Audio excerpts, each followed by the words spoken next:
Hello, ELCA mission developers. Welcome to the Wild Ride. I was asked to talk about leadership and what I've learned in the last 8 years of doing this. And so just a few quick points, but the first thing I want to say is just that I'm praying for you in your ministry, and that actually be my first advice. Make sure that you're finding people that are praying for you personally, praying for your family, praying for your ministry.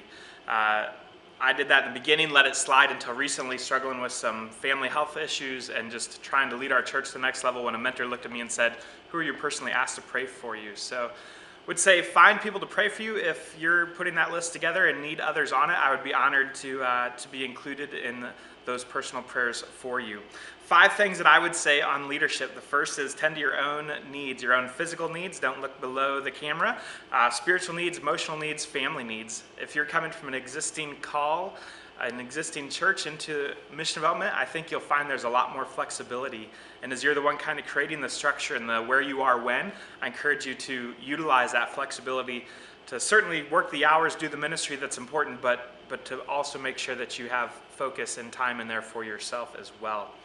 I'd say start with a plan for raising up disciples and identifying, raising up, training, releasing leaders from day one. 8 years in, we're just now making a change that's allowing us to be more intentional in our leadership development, and we're feeling the struggle of not having that in place from the beginning. So I'd encourage you to know what resources you have, what your plan is, and to implement that as soon as you begin. Certainly, I'd tell you to connect with community partners. We've had great relationships with government leaders. We've had an amazing relationship with our public school system. We partner and adopt one elementary school. We send volunteers in each week. We do a back-to-school barbecue. We collect school items and much more. And we're amazed at how receptive the public school system is to us being a church that comes alongside. I know that's different in every place, but certainly connect with community leaders, nonprofit leaders, and find ways to partner instead of thinking that you have to do a new or different thing and do it all by yourself. Instead, create those opportunities for partnership in your community.